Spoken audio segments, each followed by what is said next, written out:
And coming up, EIB Network's legal affairs correspondent files police reports against perpetrators of an assault on him by supporters of Prophet Salifu Amoako and wife.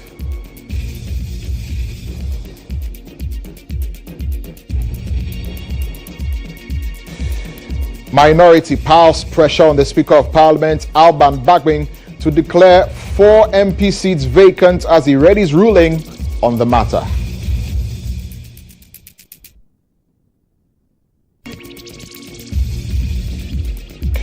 Also coming up, former President John Dramani Mahama begins 2-day campaign tour of the Greater Accra region.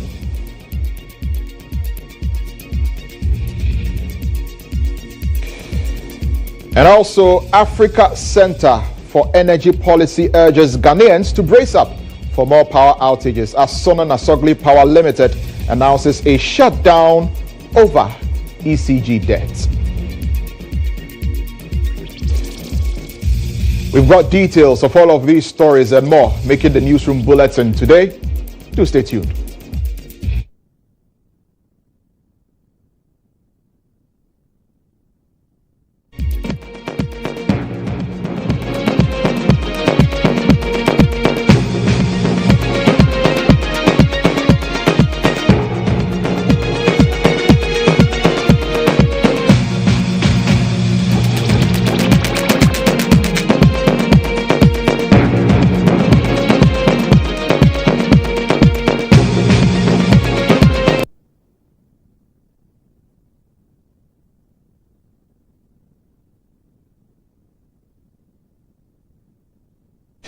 Thank you very much once again for joining us. The bulletin is streaming live on Facebook. We are streaming live on YouTube.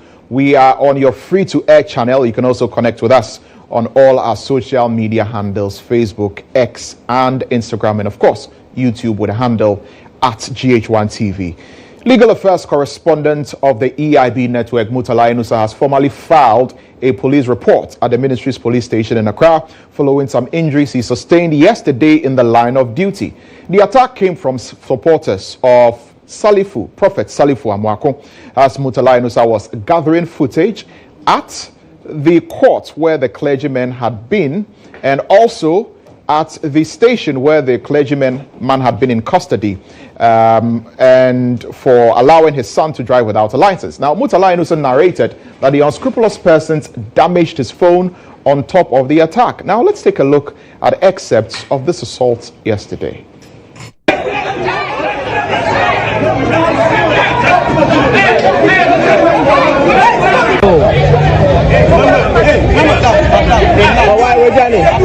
It should come. It should come. It should come. It should come.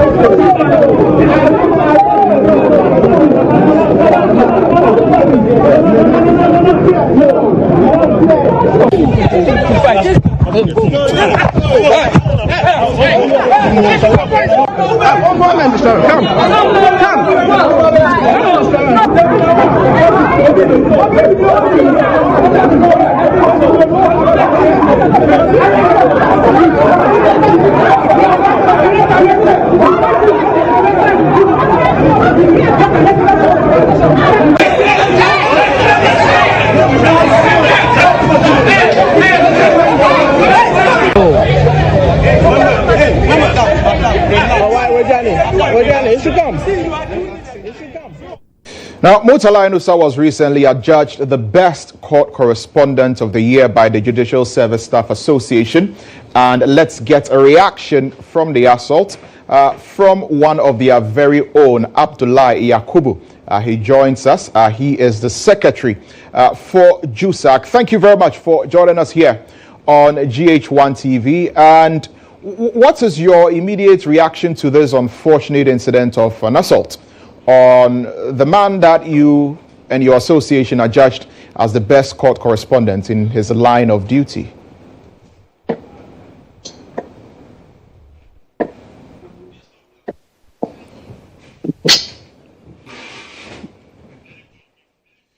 All right, we can hardly hear you. If you can kindly unmute your Zoom connection for us so that we can hear exactly what you're saying. Good morning to you. Yes, thank you very much. And to your viewers. Yes. Yes, I had the information about the attack on our brother this morning, and I took my time to go through the disturbing pictures and then the videos, and I was shocked at what happened. I was shocked for two reasons. Number one, the personality who was involved, as well as the environment at which the assault happened. Mutala is somebody that every court user will tell you that he is a very responsible journalist. He understands the ethics of covering court correspondence and issues happening around the court and the law. He's one person that people can attest to that fact. It was for this reason that we adjudged him as the best court correspondent when we had our 50th anniversary. So we felt so sad about what has happened to our brother. We have seen this attack happening within the court premises as an assault on the judiciary and the justice delivery. It is an attack on press freedom and an attack on our democracy. It is unlawful, it is uncultured, and must be condemned in no uncertain terms.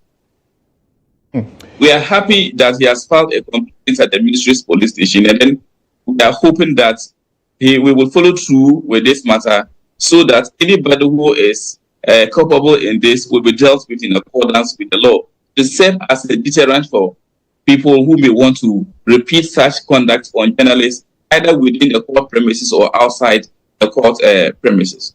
Right, and I mean, from the perspective of GHOne, when journalists who are accredited by the judicial service to cover issues that come up in court for the consumption of the public, you know, and all of that, what are the protocols that are in place to ensure that they're able to do their work and do it very well, if any? So generally in the court premises, it's not everybody who is allowed to come into the courtroom. But outside the courtroom, it's okay. Anybody can be around the court premises. When you are coming, we have police who screen you before you go through. Of course, if somebody is standing trial and then the people who are coming to, give him some kind of moral support, these people are not disallowed from coming into the court premises. Every court has a warrant officer who is attached to the court to ensure the safety of the court users, as well as journalists who come around, and every other staff and every other person within the court premises. So these protocols are there. And looking at the case, we least expected that such an attack would occur within the court premises. Right, and of course, obviously, what we're seeing happened outside of the court premises, and so as a journalist, he was well within his rights to be able to take coverage of everything that was going on around. Absolutely, it was within his right to do so. This is not the first time. He has even covered more sensitive cases and from outside the courtroom than what happens. Filming is not allowed within the courtroom. Inside the courtroom, it's not allowed. And outside the courtroom, they are permitted to take footage of whatever that is happening, just to guide the news of people to understand the atmosphere behind the cases. What he did, there is nothing wrong with what he did. In as far as we are concerned, and the code of conduct that is given to the court correspondents are concerned, he was well within the ethics and in the law in terms of the coverage that he was doing. It's just unfortunate that some people decided to take the law into their own hands that way. So, I mean, on the part of GHOne, moving forward, for your journalist of the year, is there any extra action that you're willing to take to make sure that this case is pursued to its logical conclusion and that justice is served? So we are looking at the broader comprehensive security systems within our courts. This is not an isolated incident. There are other attacks that are happening on our staff at various courts, and we're taking steps to ensure that attack on anybody, whether a staff or a journalist or a court user within the court, is punished. That is the steps we are taking. And for Mutala, who is usually, you can describe him as the source of news within courtrooms, we find that as unfortunate, and we are going to give him all our support to ensure that whoever is involved in this matter is dealt with in accordance with the law. He has the full support of GHOne in this trying time that he finds himself in. Very well. Abdullahi Yakubu, thank you very much for speaking to us here on Newsroom. Abdullahi Yakubu is the Secretary for the Judicial Staff Association of Ghana, speaking to us with regard to the assault on EIB networks court correspondent, our legal affairs correspondent, Murtala Inusa, by supporters of Bishop Salifu Amoako, who was arraigned for allowing his son, who is a minor, to drive. Of course, he was granted bail yesterday, and in the process of covering that particular story, Murtala was assaulted by supporters of Bishop Salifu. Let's stay on this. Let's get back to the Zoom connection and speak to the president of the Judicial Service Reporters Association, Wilberforce Asari. He's also political editor of Asasi Radio. Wilberforce, thank you very much for joining us here on Newsroom. I mean, as a person who reports from the court yourself, what is your reaction to the situation that we've all witnessed with regard to the assault on Murtala Inusa? So when I take a look at the images that you were just showing on your network, it sends me back to when we had similar concerns and similar attacks happening in the past. Well, I recall that when Reverend Owusu Bempa was arrested and arraigned, we had a similar incident where his church members assaulted some journalists and demanding that they do not take any videos. I find it quite sad that several years on after we condemned this in no uncertain terms, another pastor gets to be arraigned and his church members think that they should take the law into their own hands and attack journalists who were in the court to do their work. In any case, when it comes to taking of videos outside of the courtroom, they are for purposes of showing on television to show that the suspect or the accused person was actually in the court premises. That is all. Bishop Elijah Salifu or Prophet Elijah Salifu is somebody who is known to the whole world. He's known to everybody in Ghana. His images are there. He's on national television himself, preaching and all that. And so image of him is not lost on anybody. And so to the extent that church members think that because he has been brought to court, they will not allow anybody to take pictures or videos of him, I find it quite unfortunate and totally condemn it, especially to the extent that they had the occasion to attack a journalist like Murtala Inusa, who is one of our senior members when it comes to the Judicial Press Corps. And so we condemn this in no uncertain terms, and we have taken certain steps to ensure that Murtala Inusa gets justice for this attack. I am told that he has lost his phone as a result of this attack, and we are going to make sure that we recover that phone. If we don't recover the phone, we are going to make sure that those who are involved, including the church, replaces his phone with immediate effect. And in light of this, what is the call, on the judicial service? What is the call on the Ghana Police Service, about general security, for journalists and even others, the Judicial Staff Association and others within, the premises, of the courts when cases are going to the courts? Well, so when it comes to the issue of security, just at the end of the recent meeting of the Association of Magistrates and Judges of Ghana, which we covered at the Labadi Beach Hotel, one of the major issues that came out of that conference was the issue of security generally in the court premises, particularly for judges and also for judicial service staff. So this call is going to be extended to those of us who are quote-unquote officers of the courts by way of the work that we do in reporting issues from the court. We think that the security arrangements that are being done should be extended to cover we, the journalists, as well. But let me quickly tell you that I have spoken to the General Secretary of the Ghana Journalists Association. I know that your management, EIB management, has also spoken to him. This matter is a matter for the entire journalistic society of our country.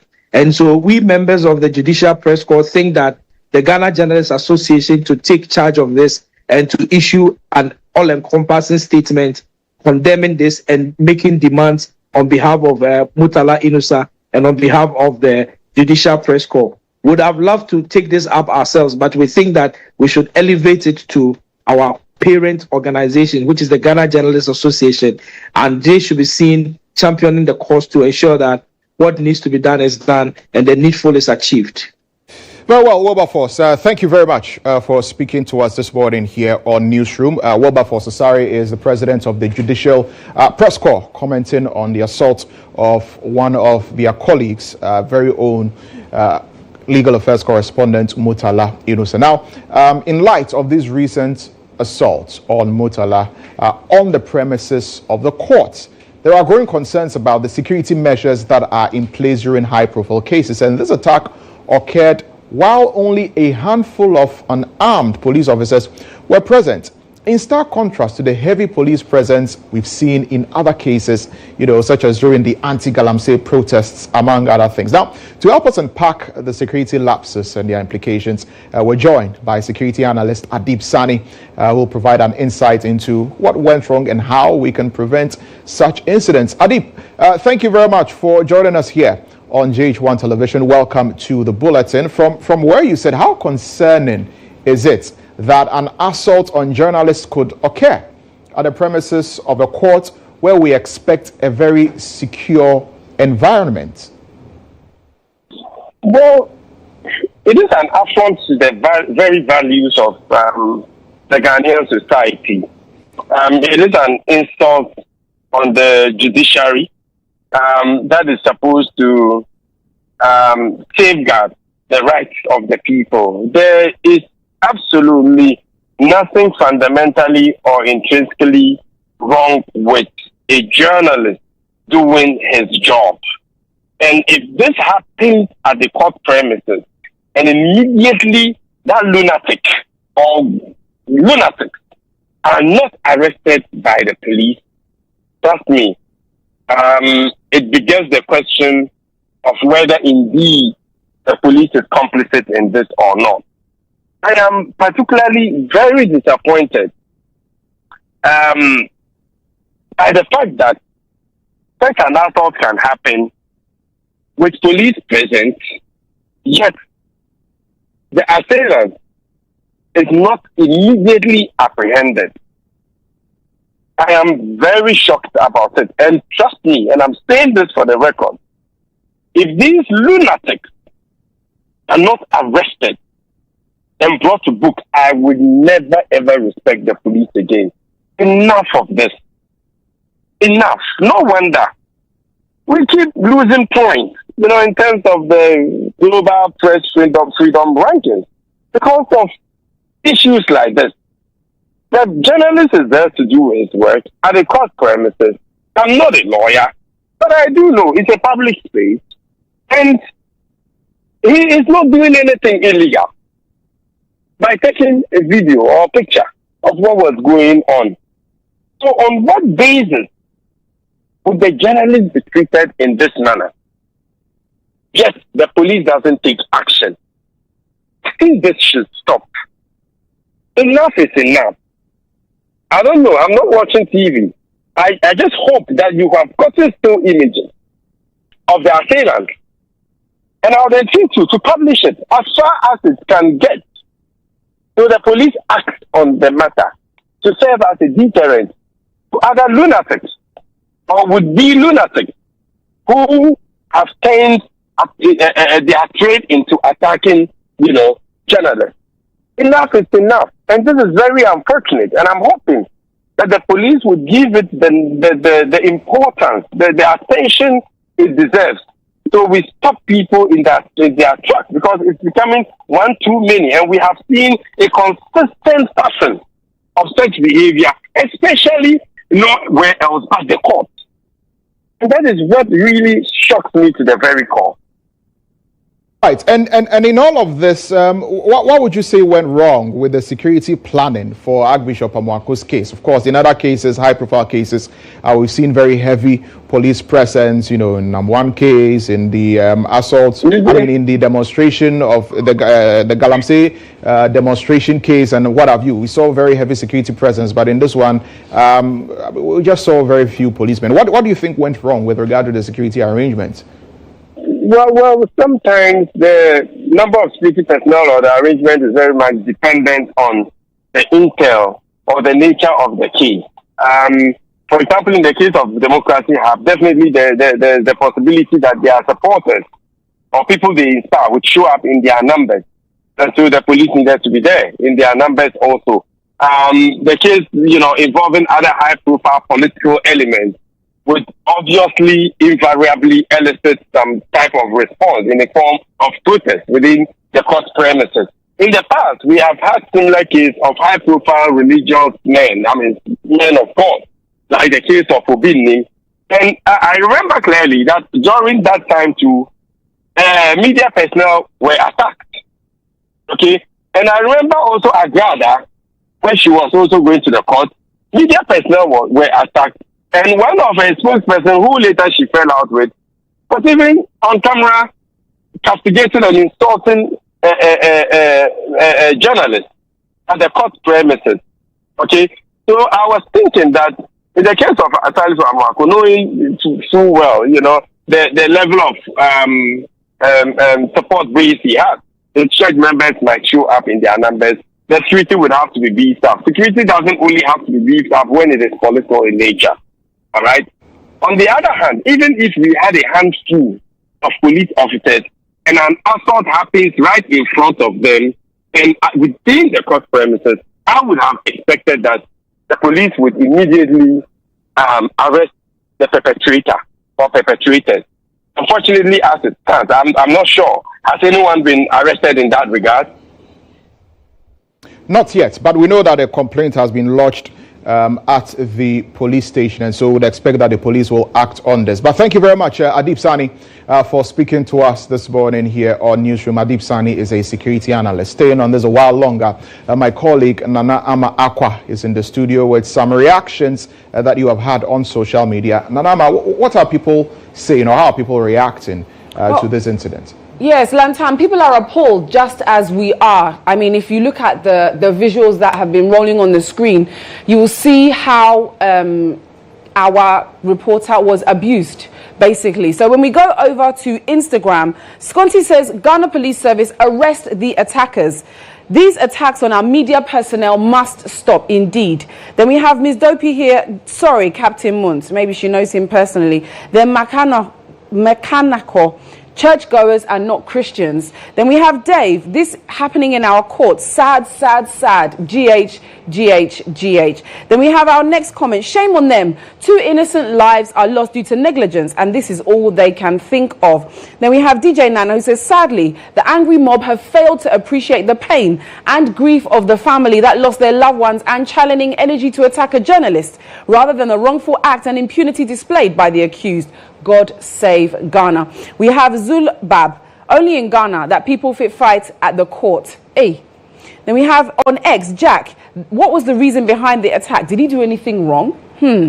As far as we are aware and what Mutala has conveyed to us, he didn't do anything wrong. It was only in the line of duty. Then Milo says, oh, this is very bad and uncultured. We also have Aziz. If Ghana was a serious country, all these people would have been behind bars by now.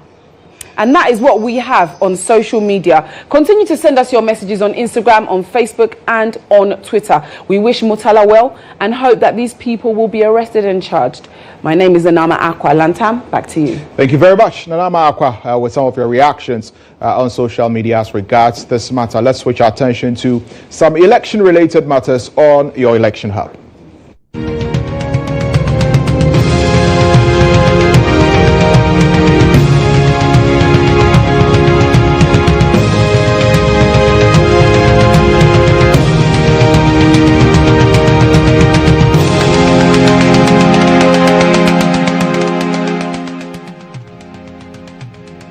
Election Hub, the minority in Parliament is piling pressure on the Speaker of Parliament, Alban Bagbin, to declare seats of 4 incumbent MPs vacant. The minority has prayed the Speaker to follow the precedent set by his predecessor, Professor Aaron Michael Quay, by declaring the Amenfi Central, Aguna West, Suhum and Fomina seats, whose occupants have all switched allegiance, vacant in accordance with Article 97 of the 1992 Constitution. Now, speaking to GHOne News ahead of the much anticipated ruling of Alban Bagbin on the matter, the MP for Saboba, Joseph Nipe Bukari, urged the Speaker to stick to the precedent set, warning that actions must come with consequences.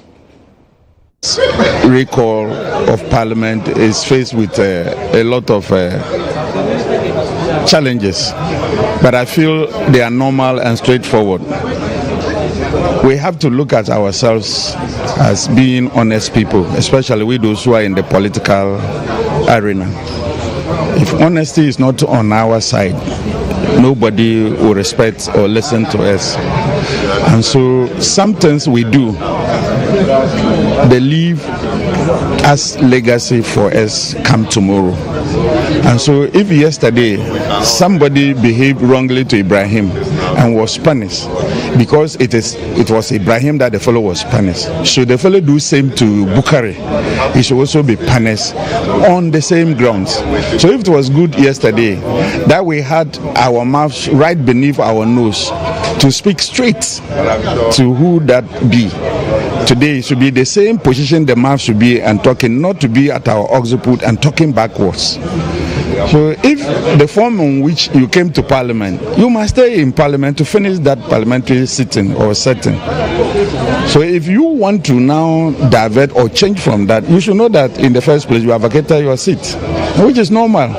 So I expect that the Speaker, very experienced as he is, will do the right thing by declaring those is actually vacant. Even though a colleague of mine from the NDC side is part, that shows the honesty with which NDC is dealing with matters.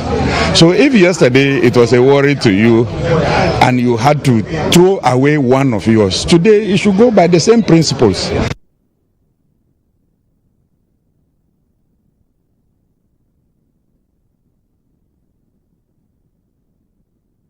Well, let's stay on this a while longer. We're going live to Parliament to speak to legal affairs correspondent and head of our political desk, Ibrahim Al-Hassan, to give us an update on how the House is getting geared up to hear the ruling of the Speaker as regards this particular matter. Ibrahim, if you can hear me, welcome to the bulletin.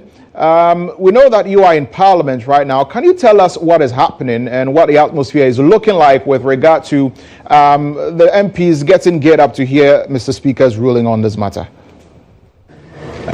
So moments ago, Member of Parliament for Tamale South, Henry Risu, was here. I sought to find out from him what his expectation of the Speaker is relative to the subject matter. He started this whole conversation by serving a notice to the Speaker that he intends moving a motion for these 4 seats to be declared vacant.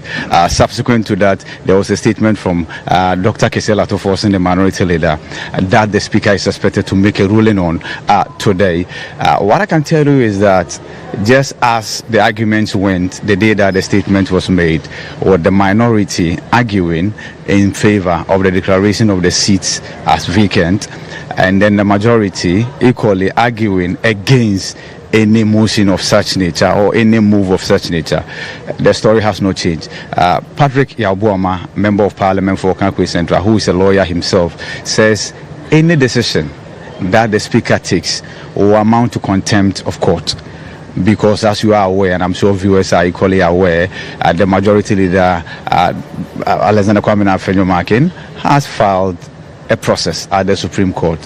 Inherent in the process is an application seeking to injunct the Speaker from going ahead to take a decision on this matter. But of course, what is expected is that the Speaker will make his way to his seat today and then make his position known as to whether he's sticking to the precedent that was set by Professor Michael Quay or he's departing from that. The expectation from the minority is that just as it was yesterday, so shall it be today. The expectation of the majority is that no, there are processes in court. Hold on. You are stopped from taking any decision on this matter until the matter is determined at the Supreme Court. Or even if you are to take a decision, then depart from what happened yesterday. Don't stick to it. Sitting has not started, of course. Today is a decision day, as it could be described. And so you might understand why it's taking a while for Parliament to begin sitting. Sitting was supposed to take place at 10 a.m. in the forenoon. But as I speak to you, I can tell you that there are maneuverings, there are engagements, and there are whisperings as to how the expectation of, say, the government, the executive, the minority, the majority is relative to this matter. Because this matter has far-reaching implications, and that is not lost on anybody.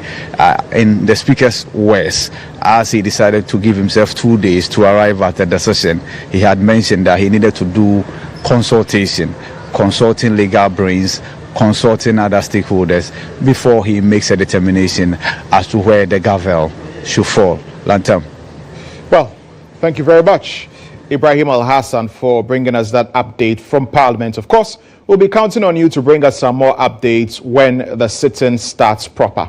Ibrahim Al-Hassan is Parliamentary Affairs correspondent, and he's the head of the political desk here at the EIB network. Now, the National Democratic Congress is accusing the Electoral Commission of bias for disqualifying its Amenfi Central parliamentary candidate, GHOne Cudjoe, from contesting in the 7th December general election. On Wednesday, the EC issued a statement restraining GHOne Cudjoe from holding herself out as NDC parliamentary candidate due to an interlocutory injunction against her. Now, speaking to GHOne TV, Deputy General Secretary of the NDC said the EC's action is an attempt to favor the NPP's parliamentary candidate. Here is Mustafa Gbande, Deputy General Secretary of the NDC. I'm surprised that the Electoral Commission, what the Electoral Commission is doing is to take advantage of a very corrupt judiciary and to play us on the ground to favor the MPP. The party had gone through vetting. There were appeals. The appeal processes were held. There was even a special committee headed by the General Secretary and the National Chairman. Those are the individuals vested with power to determine the legitimacy of documents. They accepted GHOne Cudjoe as a member. In fact, Dr. Mahmoud Bawumia, when he was coming to contest the MPP, he was not a member. The General Secretary at the time gave him a waiver. So the party has a waiver if he decides to give any candidate. GHOne Cudjoe was duly elected. The question one will ask is, if not malice, will Kwachiaka have still proceeded to court if he had won the primaries? He would not. He participated in the election. His agents were there. They campaigned and he lost. He argued and we organized fresh election. He forged documents. Was it GHOne Cudjoe that made him forge documents? The Electoral Commission's letter will have been written, but for me, I think there is an oversight. The Electoral Commission's attention will be drawn to the material facts, and I believe that she would listen, because really it's an error. Now, the Western Regional Communications Officer for the NDC, Kirk Mensah, has blamed the Electoral Commission for disqualifying their candidates without conducting due diligence on the case. He also spoke on the Morning Star earlier. How come the Electoral Commissioner, which has a representative of the district, will write a letter citing the case that has been nullified, the election that has been nullified, whereas a new election has been held, and citing that old elections in a contempt case, in an interrogation case, and use that to disqualify somebody. So you have written the letter, 6 days later, after you have written that useless letter to disqualify somebody, then you write to the court on the 16th of October to verify and to ascertain the merit or the outcome of the ongoing trial. Is that how things are done? So for you, as a woman, you are going to have sex with your boyfriend. You go and take postino even before the sex comes on. Is that how it is done? So you're saying that the Electoral Commission went ahead to write to Mother GHOne Cudjoe without doing the necessary checks of the court. So the Electoral Commission shot ahead of itself. Went ahead of itself. So that aspect. That is why I am very, very saddened as a Ghanaian that the such reverend institution like Electoral Commission will reduce its level to this minimum level of incompetence. How can you take a decision without doing the due diligence from the court or the appropriate bodies?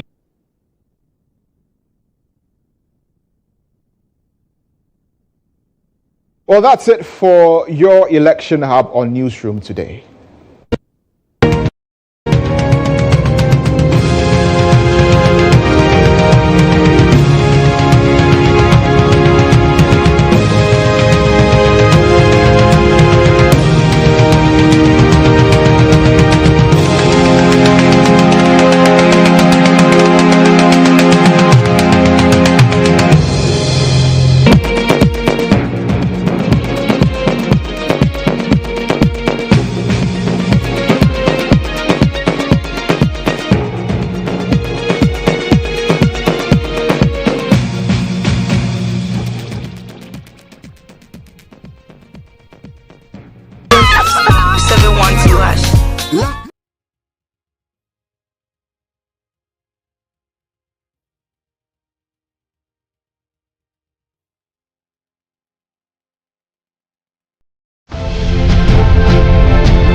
GHOne OV van has been one of the best vans I've used personally in this country. It runs a system where we are able to run on Dante to be able to do our broadcast mixed well also from this van. I've used this OB van for quite a number of big productions, i.e. 3 music awards, the late President Rollis' state funeral, Miss Africa awards, and a number of them. My experience with the GHOne van has been the state of the art equipment they have. Personal experience is you can use it for both indoor and outdoor, all events, conferencing, like anything you need a van to work for you, GHOne provides it. My experience with the van has been very good. Why? Because it has a number of facilities that I may not get in other vans. You know, the van has a very wide bench that can accommodate all my technical crew, ICCU, switcher, graphics, CG, and all of that. And then it also has a studio, a green room studio that comes with TriCaster. So if you want somebody to do commentary on a live event, you can put that presenter who's in that studio as well and get that running. To give an experience to our audience, we're also watching on TVs and online. Work with an Exo technology system, which makes your video mixing with Panasonic cameras, like a lot of other stuff in terms of content you need to get also for your live broadcasts. I prefer the GHOne van to a lot of other vans I've used, or even doing my own setup on a tabletop setup, because on a production you see a number of people in the van, and so if you have a very small van, it means that it's going to be choked, and that will affect the creativity as well. The price has been discounted as well to accommodate varied budgets, and so no matter the budget you have, I understand you can have the track and do business with it. It looks huge, but very affordable. Cost is really, really affordable. My experience with it, EMI Awards last year, super excellent. Try it, call them, and I'm going to give you the best of price. Really affordable.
Welcome back. You're watching Newsroom here on GHOne Television. In an increasingly demanding world, Prioritizing mental health is crucial, not just for individual well-being, but also for organizational success.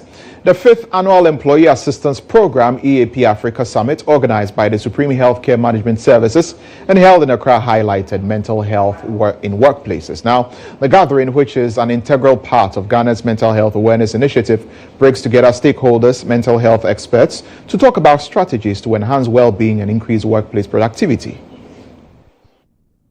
The summit highlighted the importance of culturally relevant employee assistance programs that can address the diverse needs of workers. The event also reinforced how mental health initiatives contribute to economic growth, aligning with key sustainable development goals, especially SDG 3 on good health and well-being, SDG 8 on decent work and economic growth, and SDG 17, which highlights partnership for the goals. The program also aimed at emphasizing how vital it is to make employees' mental health and welfare the highest priority. Speaking at the event, CEO of the Mental Health Authority, Professor Pinaman Apau, gave an overview of the government's mental health programs and their impact on productivity. So we as the Mental Health Authority have been committed to ensuring that organizations across the country adopt proactive measures to foster mental well-being within their work environments.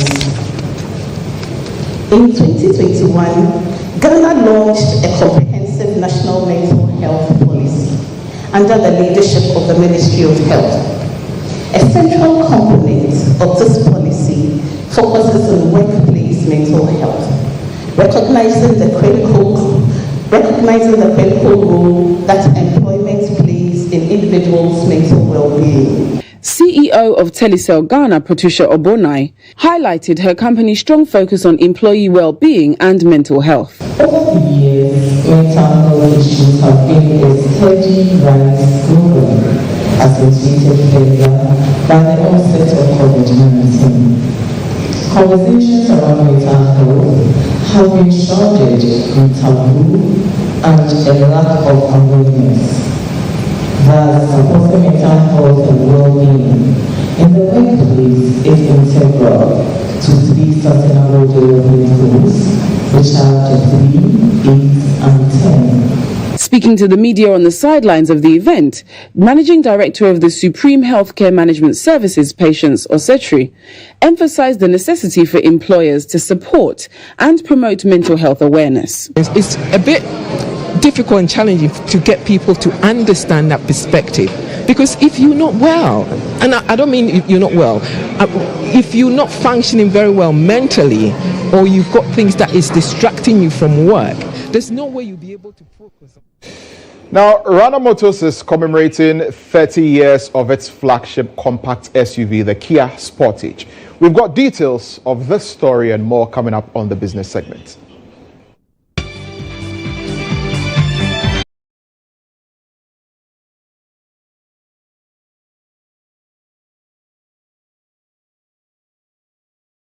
Rana Motors is commemorating 30 years of its flagship compact SUV, the Kia Sportage, by unveiling a 30th anniversary special edition onto the Ghanaian market. Since its introduction in 1994, the Sportage has achieved phenomenal success, selling over 7 million units globally across generations, making it Kia's best-selling model worldwide since 2015. My colleague Calvin Powell has more. For 3 decades, the Sportage has upheld a legacy of cutting-edge safety, exceptional performance, and innovative design. The 30th anniversary edition celebrates this illustrious heritage while showcasing Kia's vision for the future. Chief Operating Officer Kasem Odemat emphasized that the Sportage embodies a perfect blend of luxury and rugged reliability, synonymous with dependability and innovation. Of outstanding success, Kia has equipped a new special edition of the 2024 Sportage with enhanced specification focusing on convenience and safety, while further elevating the model's considerable luxury and design appeal. As Rana Motors, the sole importer and distributor, we proudly celebrate its 30th milestone with 30 unique Kia Sportages today. Car review expert Eddie Poku underscored that across generations, the Sportage has consistently prioritized modern technology, efficiency, and value for money as its hallmark. The four-wheel drive system gave way for an all-wheel drive technology, automatic transmission, high-tech. All right, it became a bit more roomy inside because we had modern technology, so we could also expand the interior room, making it more family-friendly. Then we have the fifth generation, which is what we have now. Very, very technologically advanced car. If you even compare it to the competition, you realize that it has a lot from the interior, the technology that's on board, shift by wire, 360 cameras. Some Kia Sportage enthusiasts and customers shared their experiences with the media. The Sportage is unique compared to all the other SUVs on the market. Talk about Ghana, we are assembling them here. They are readily available, no wait, no go count. Kia it's a very reliable car. I've had my Generation 3 for, Generation 3 for, 12, 13 years. No issues. And I now have a fifth generation. I mean, I haven't driven it yet, but that's what I also have. It's reliable. It's really good value as well. Notably, only 30 limited edition units of the Sportage at 30 are available, with 5 already sold to customers who received special packages. The Africa Center for Energy Policy, ACEP, has urged Ghanaians to brace themselves for more power outages as Sono Nasogli Power Limited announced a shutdown of its operations on Tuesday, 8th October 2024, due to the electricity company of Ghana's inability to settle a $259 million debt. In a statement signed by the chairman, the company explained that it was forced to cease operations after ECG failed to honor its overdue payment obligations, despite multiple promises to do so. The statement also emphasized that Sono Nasogli Power has been patient and considerate in its dealings with ECG and the government over the years, unlike other independent power producers.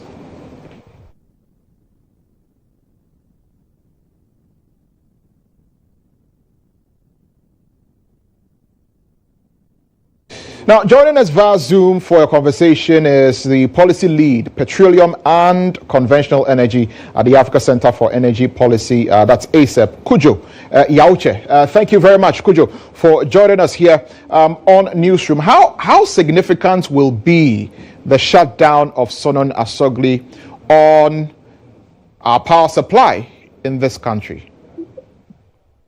Well, I mean, we are looking at a power plant that is has about 10% of the total capacity in the country, and also about 25% of the thermal generation. And if you look at the thermal generation as a component of total power production in the country, it's about 60%. So it's going to be significant loss to the grid, about 500 megawatts of power that we are going to lose from Asogli shutdown, and that is very significant to cause power outages or some form of load shedding across the grid. But considering that we're told that we have excess capacity and we have more than enough even at peak production, areas, how then is Sono Nasogli's shutdown still going to affect us? Don't we have other power sources to augment or to make up for the loss that Sono Nasogli shutdown is going to present to us? I think that excess capacity conversation has been abandoned for about, 3 years now. I've not heard anybody mention excess capacity. There is the fact that a plant can have capacity but may not be available. And we've seen a lot of the thermal plants, especially those owned by VRA, the efficiency problems have been there. They have to shut down every now and then. So the dependability is not that optimal. Asogli has been one of our most dependable power producers in this country, year in, year out, producing almost close to 100% efficiency in terms of the outputs that they provide. So that is going to be a big blow to the system. I don't think right now anybody is advancing the excess capacity conversation now, because we have always questioned where the excess capacity is in terms of dependability, not just the capacity being available, but it being dependable to quickly call on to be able to produce. We've not had those answers. So yes, that gap is going to be there, and we have to either find a way to quickly resolve the problem with Asobili, that is, come to an arrangement with them where we can pay what is owed them, or try to find a way to get VRA to push some of the plants that are their plants that are lying idle, and that will also mean a lot more cost to the grid anyway. But this is an alarm that we have been sounding for years now, that the utility is not being managed as a business as it should, and that it is racking up debt in the system. I think 3 weeks ago, we had a press conference where we were actually indicating that the inefficiency in the power sector is having a galamsey on the budget, right?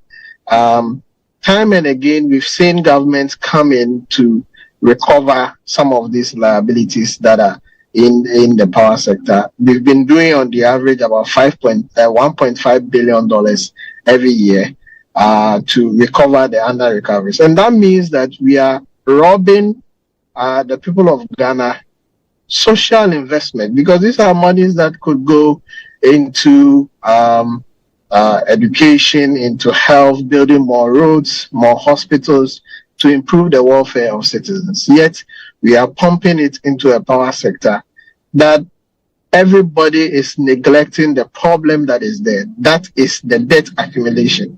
And mind you, this $225 million that Asobili is talking about is just the recurrent debt that is owed them in the past 6 months or in the past 1 year.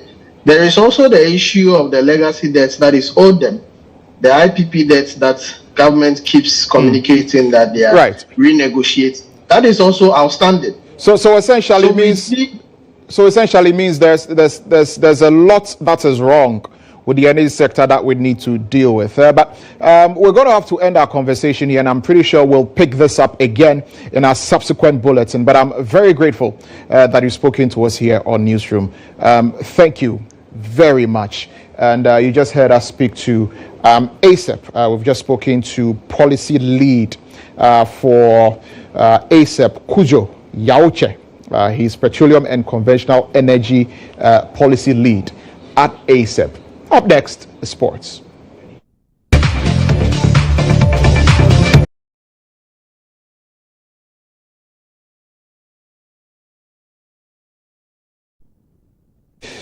Nana Ama Ajimai is in the studio with the details in sports.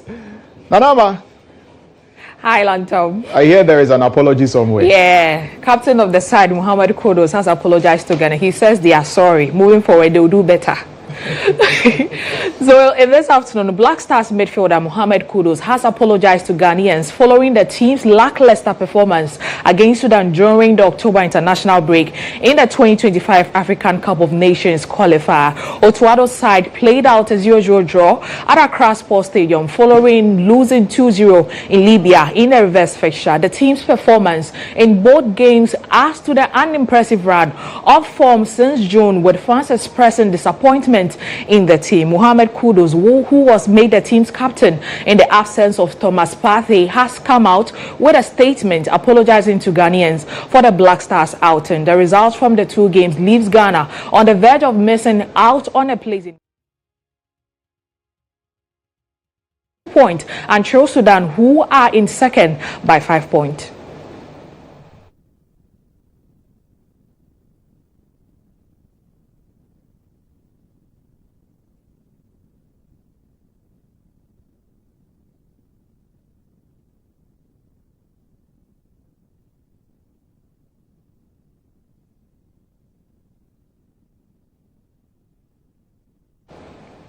Now, the 2024-25 Maltese Women's Premier League launch has been officially in the Accra headquarters of the Ghana Football Association. The league, which kickstart this weekend, October 18, will see a much-improved season where Coach of the Season will also be awarded with an incentive of 10,000 Ghana cedis. There's more in a following report.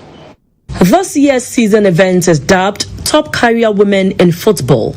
Speaking at the launch of the season, women's football representative on the Executive Council, Dr. Gifty Owari-Mensah, emphasized on the significant importance of career women from all sectors of the football ecosystem making an impact in the game. As a core mandate of the GFA, she disclosed that each of the 20 Women's Premier League clubs will receive 30 pairs of football boots, 30 footballs, and an appearance fee of 60,000 Ghana cedis for the Northern Zone and 65,000 Ghana cedis for the Southern Zone, respectively. The clubs have been asking us, so what's the strategy? What if I win again? Yes, you win again, but we'll have a strategy of sharing. But that is what we are supposed to do, because the promise was that before the end of our 4th term, we should be able to give women clubs 5 buses. And this year's league will still see 2 extra of the buses still come for 2 great teams to win. This season's league will see both the Northern and Southern zones benefit from immense media coverage across all league centers. Dr. Gifty Owari-Mensah further disclosed the GFA can boast of having trained more coaches than every other country on the African continent. Headline sponsor of the Women's Premier League, Malta Guinness, represented by its marketing manager Diana Edu Asari, disclosed that for the very first time, the league will see a surprise package for the best coach as well, in addition to the winners of the zone. There you see the breakdown of what the investments have done. And definitely, what do you strike? We as Malta Guinness are very proud of what we've been able to achieve together with the media and then the GFA in 3 years. Have all issues been solved in the women's league? No. But we know that year on year there is improvement. And for us, that is what we want to see. And so, yes, I think it's a strong year. This season's Malta Guinness Women's Premier League see 2 new. Wrap up sports here on Newsroom. I am Nana Ama Ajman. Back to Lantam, who has never seen the Black Stars win a trophy before. No, I've not seen the Black Stars lift any trophy ever since I was born. If they will lift a trophy, I'm yet to see it. But thank you for bringing us the sports updates, Nana. It's time for GHOne.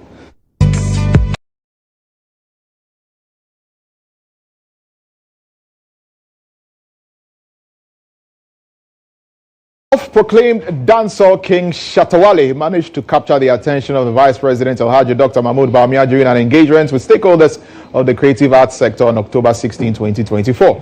The event was meant to improve communication and growth between creators, but during a question and answer session, Shatta Wale asked the Vice President what he has in store for the youth, especially those from the streets. Now watch this. Dancehall king Shatta Wale had one pressing question for the Vice President, Dr. Bawumia, during a recent engagement with stakeholders from the creative sector. But this question came with a caveat that Dr. Bawumia answers in pidgin. So I want to know what you have for our fans out there, and that's the street. And Your Excellency, I'll please plead with you that, you see, when you want to, respond to what I'm saying, for today, and there's people out there on the streets, just say it in pidgin small for me. The Vice President had no option but to comply with this request. Waiting, you say. The thing you say, me, where are the politics? The thing where they my heart, no. The people are where they suffer for the country. It where they my heart. Me, I be patron of Lepers Aid Ghana. Me then lepers, we they eat, we they drink, because they want help lepers in Ghana. Where you see me, are they a patron also of Mother Teresa's Soup Kitchen, Christ the King Church, looking after street children. Me then Father Campbell, we they do that sort of work. So my heart.